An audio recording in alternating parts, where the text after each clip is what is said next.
Juma agamba nti yalabikirwa kitaawe ne nnyina abagenzi mu kirooto ennaku 9 emabega, ategeezezza WBS nga bazadde be okuli Juma Nasinga ne nnyina Amina Nakimera abaafa mu Gyekinaana bwe baamuloosa nti waakufa sabbiiti eno ku Lwokuna olw'enkya, olwo kwe kutandika okwesimira entaana mwajja okugalamizibwa ku Lwokutaano. Buli muntu yenna kino kimulese awuniikiridde. Okusinziira ku batuuze banne, Byakatonda azze alagula ebintu ebimu ku bulamu bwe ate ne bituukirira, ng'olunaku lw'eggulo yabagambye nti enkuba yakutonnya enkya ya leero era nabo beewuunyizza nnyo okulaba ng'enkuba ekedde kufudemba newankubadde abasinga bakitadde ku bunnabbi. Eno y'entaana ya mutuuze munnaffe gye yasima. Ebintu bino atandika kubyogerako oluvannyuma lwa wiiki nga 2 n'ekitundu emabega. Nayogera ennaku z'omwezi, nayogera enkuba engeri gye n'atonyamu, nayogera ebintu engeri gye bigenda okubeeramu, era n'atandika okweteekerateekera olugendo lwe olw'okufa. N'ajja ne yeesimira entaana ye, n'asiibula abantu, n'ensimbi ezinaakola mu lumbe n'azitegeka, n'annyonnyola abadde bamubanja bonna n'alabika nga abasasudde. Nakola enteekateeka eno. Anti nno yalabikiddwa agenda kufa, kati tukyagala kakasa ekituufu kyekyo oba nedda. Kuba asuubizizza nti ayinza n'okubulawo ne batafuna mukisa gumuziika. Kati essaawa eno twagala ku testifying that information. Nimba sawa zino nga mbadde mugiziba, ezo sawa ya leero kijja kola kijja gana kufa. Nja kusobola okubula. Nja kusobola okubula.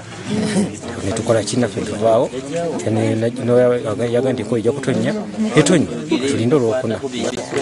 Twabadde muntu wabyamizannyo nnyo, baatuwagira yateekawo ebikopo, mbuzi, mipiira, ng'agigaba n'okuyamba abantu. Allah yamanyi enkomerero y'omuntu obanga emutuuseeko ku ye, naye ffe ebyo tebitukwatako tubanga situlina kye tubimanyi. Okusiba okulaba ku nnabbi, omusajja ayinza okuba nga mutume wa yalaalika enkuba nti egenda kutonya, n'olwaleero ku Lwokuna mutonya, atuba tulindirira kiddako. Wabula ye mutabani we Ssaalongo Juma Nasinga yeetondedde abatuuze bonna olwa kitaawe Byakatonda byakoze, era wano n'agenda n'atandika okuziika entaana ya kitaawe awamu n'okusimbamu ekitooke. Twogedde naye tumuhandolinze, wabaddewo okulemererwa ng'omuntu asobola okuluzinga balansi, naye badde ensobi era nze ekyo sikkiriziganyizza nakyo. Ate kigenda kuddamu kubaawo ne tubeenenyeza mwena abawulidde bino. Okufa buli omu yakifuna dda. Nze nsobola okufa leero nga Olwokuna terunnatuuka, oba mu bbanga okufa buli omu yakufuna dda. Kwegamba ng'omuntu bw'obeera ng'omugabo oguyinako, ffenna tulina okufa. Atwala poliisi y'e Nakatoogo James Okwale akasizza katemba wa Muzeeyi Juma, wabula nga bo nga abapoliisi bagezezzaako okubudaabuda Juma eri kyonna ekigenda okubaawo, era we yasabidde abantu b'e Nakatoogo ssaako ne famire ye okumukuumirako amaaso yonna gy'abeera atambulidde.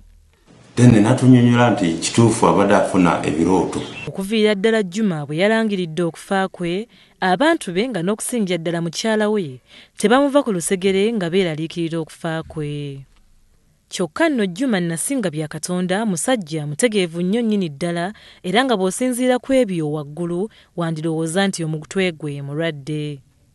Juma ono musajja musomesa omutendeke era ng'abadde mukulu w'essomero lya gavumenti mu kitundu kino okutuukira ddala omwaka gwa 2015 lwe yasalawo okuwummula egy'obusomesa ginaasooka agireke.